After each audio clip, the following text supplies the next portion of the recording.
అమ్మ ఇక తొలి ఏకాదశి వచ్చిందంటే ఇక అందరికీ కూడా ఆనందమే. ఎందుకంటే పండగలు మొదలవుతున్నాయి. చక్కగా అందరూ కూడా గుళ్ళకి వెళుతూ ఉంటారు, పూజలు చేస్తూ ఉంటారు, ఉపవాసాలు ఉంటారు. తొలి ఏకాదశి విశిష్టత ఏమిటంటారు అసలు?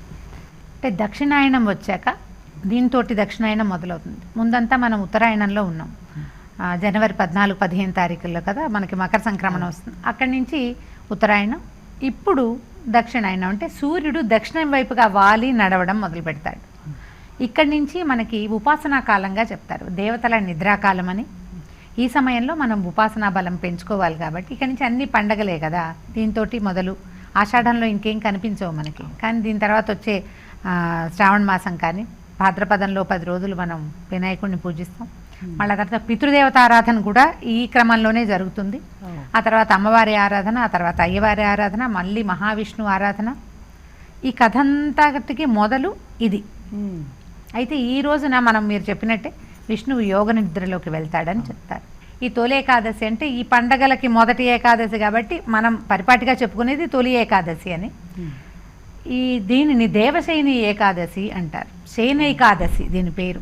దేవశయని అనేది హిందీ వాళ్ళు వాడేది. నార్త్ ఇండియన్స్ దేవశయని చెప్తారు. మనకి శయనైకాదశి అని మన క్యాలెండర్స్లోనే రాసి కనపడుతుంది. సో శయనైకాదశి ఇక్కడి నుంచి ఆయన నిద్రిస్తాడు కాబట్టి ఈరోజు మహాపర్వదినంగా భావిస్తాం. ఈ పర్వదినాలు అంటే ఏకాదశికి ఒక సాధారణ నియమం ఉపవాసమే. ఉపవాసం అనగానే అన్నం మానేయటం ఒకటి మనకి కనపడుతుంటుంది. ఉపవసించటం అంటే ఉపసమీపే అని ధాతువు. సమీపంలో దగ్గరగా ఉండటం.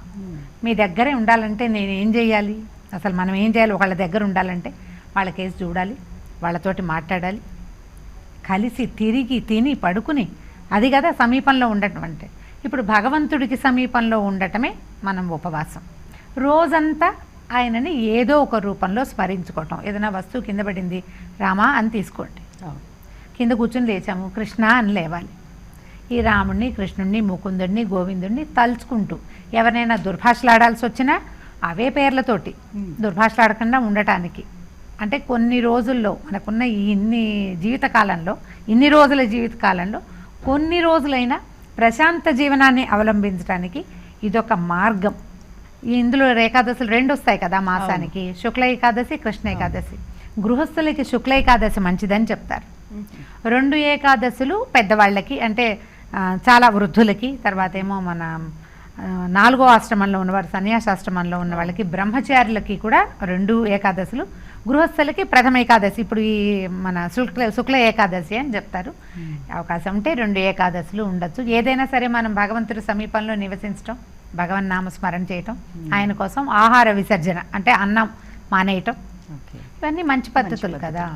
అయితే ముఖ్యంగా ఆషాఢంలో వచ్చే ఈ తొలి ఏకాదశికి ఎందుకంత ప్రాముఖ్యత అంటారు? ఇది మొదటిది కాబట్టి, ఈ పండుగలకి మొదటి ఏకాదశిగా కనపడుతుంది కాబట్టి.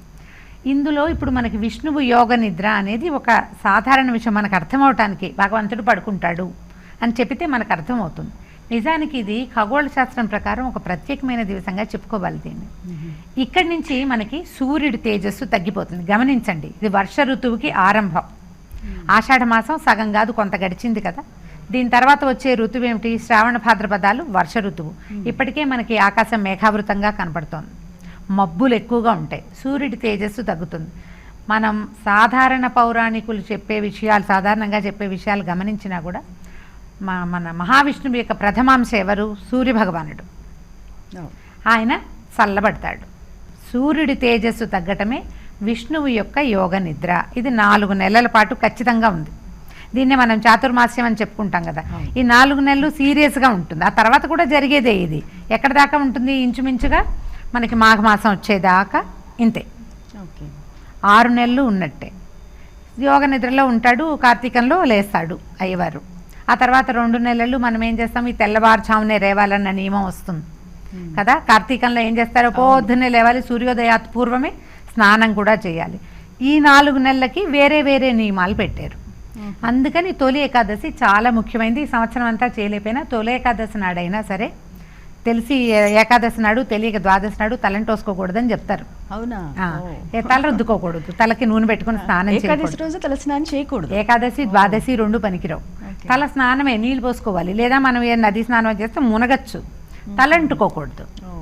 ఏకాదశి నాడు ఖచ్చితంగా నియమం పాటిస్తే మంచిది.